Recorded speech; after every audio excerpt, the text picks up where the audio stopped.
Hey everyone, Joe here. Welcome to part 5 of the Mixing a Metal Song from Start to Finish series.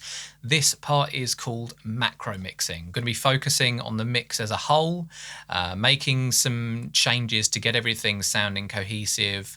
We're going to be doing some automation for different parts of the song when different instruments come in to get things a bit more balanced. We'll do some EQ tweaks, some contrasting EQ, probably some tweaks to the wet dry effects as well, like reverb and delays. Okay, so first things first, for the macro mix, I'm going to be adding the reverb to the drums because drums need reverb most of the time. And let's just hit play from the beginning. That snare definitely needs some roominess. Right, let's start with the medium hall and just slap that on for now. There we go.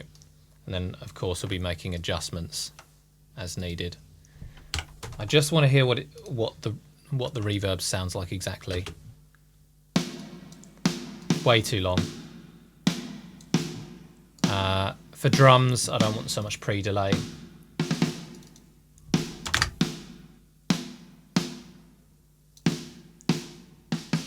Alright, let's listen in context. That does sound nice. Okay.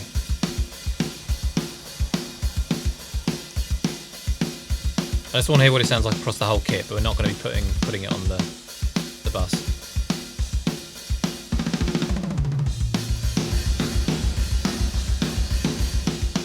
Yeah, it sounds cool. Let's add these reverbs in then across the drums.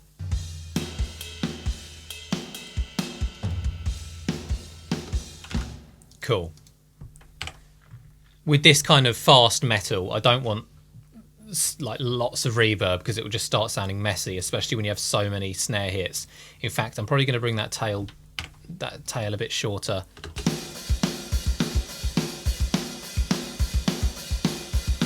Okay, I'm only going to use a couple of reverbs. It helps keep things sound sort of cohesive and like they're in the same room. I'm going to use that same reverb on the rhythm guitars and see what it sounds like.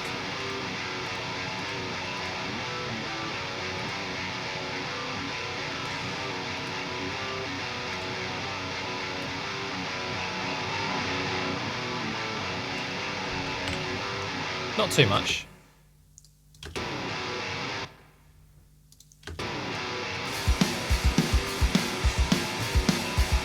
Just enough to place it in a room. And then how the vocals sounding with that plate.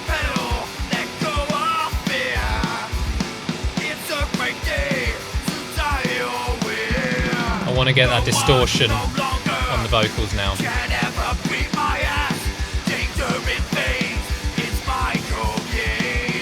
Where are we?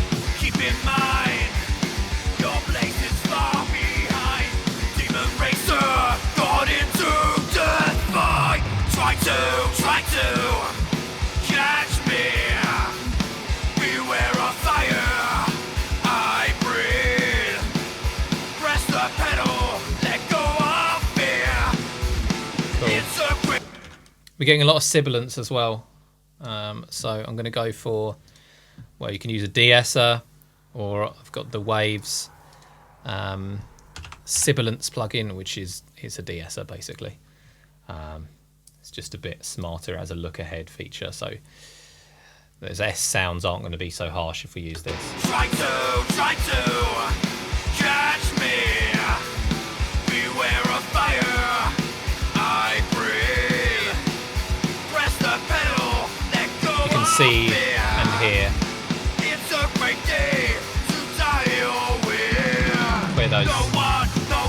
where those sibilance sounds are.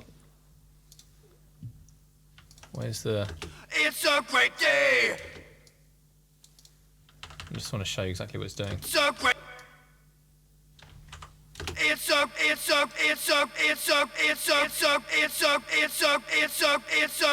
So you can hear that it's not quite so bright on that S sound, not quite so harsh.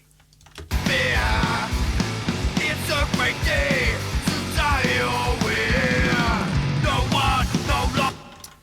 And then I'm going to get some reverb on that lead guitar as well, and delay.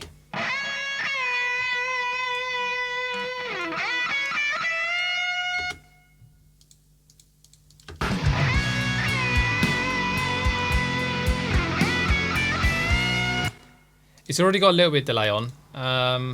Let's leave it at that for now. Hear what it sounds like when we've done everything else when it comes in. And I want to get a bit of vocal delay as well. So I'm gonna grab the Echo Boy. Try to catch me. Okay, so we set the tempo for the delay. I'm going to go delay first, and going into the reverb. Try to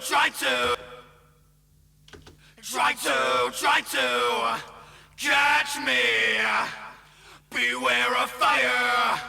I breathe.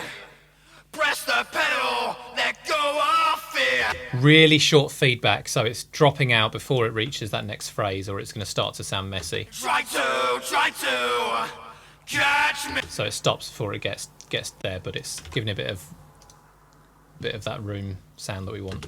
Try to catch me. Beware of fire. Next thing I'm going to do is I'm going to sidechain the bass to the kick. Sidechain compression. So we're getting a compressor, an extra compressor on the bass, and the kick is going to activate this compressor. So if I set the compressor to be activated by key it to bus 50, I should have a preset here, yeah, which is just get set, and then we're going to send the kick to that bus 50. So every time the kick comes in, it's going to be dipping that bass a little bit, which is going to help the bass and kick really kind of groove.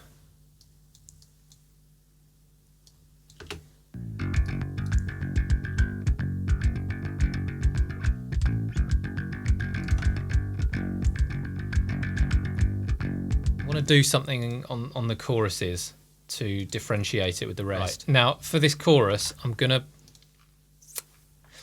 do is I'm going to bring these electric guitars in a little bit. Let's say 75, the panning. And when it reaches the chorus, they're going to open up a little bit.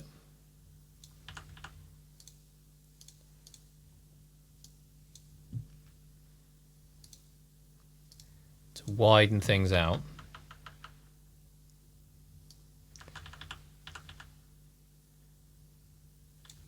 Just to get a bit of differentiation. It's going to open up in the chorus and make things a bit more interesting. Far behind, demon racer, got into death by, try to, yeah. Another thing we can do on the chorus is actually just increase the level on the mix bus. So the whole thing, it's about like 1/3 of a dB. Got into death by, try to catch me. Just to get it, because it's quite, it flows, the song. It's the choruses and things don't differentiate themselves on their own a huge amount with the rest of the song. It's just kind of really driving forward all the time. So little tricks like that can help. Sorry to your things. Try to. And then again here. Try to. All right, let's just mark that out first.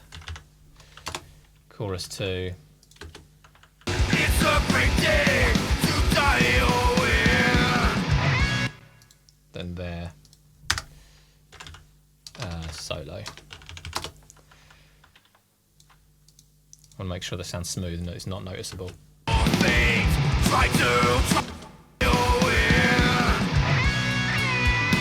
Cool, and then we're going to do the same thing with the panning there. Okay. Now, before I forget, we've also got a little sound effect at the bottom here.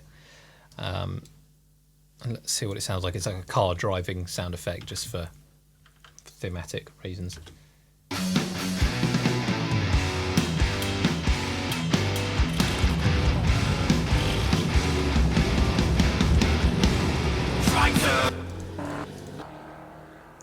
Right, so it kind of pans across as well. What'll be cool is if we go a little bit harder on the panning and then bring it over like it's driving off. So we can do that with some panning automation.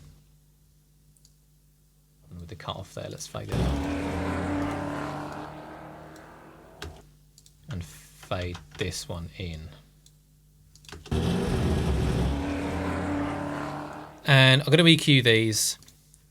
They're quite bassy, and it's not an instrument. I don't want it to take up too much of the low end energy. Let's get rid of up to 100 and have a listen.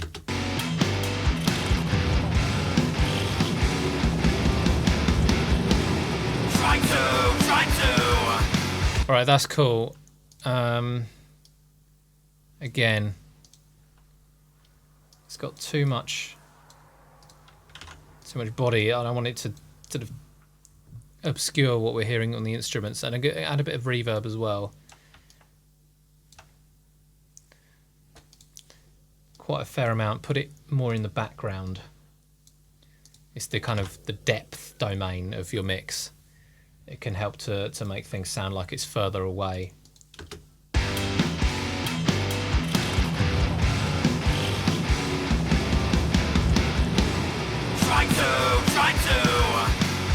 Yeah, cool. It's just kind of, it's there, it's subtle. Right, now those are the main things that I wanted to do, that I had in mind. I'm just going to listen through now and make a few tweaks, just to get things a bit more balanced. When listening as a whole, I might have to make some tweaks to the EQ on the reverb, perhaps revisit the mix bus now, just to get things more balanced and yeah, get things sounding right. And we'll also be thinking about anything else the mix might need to.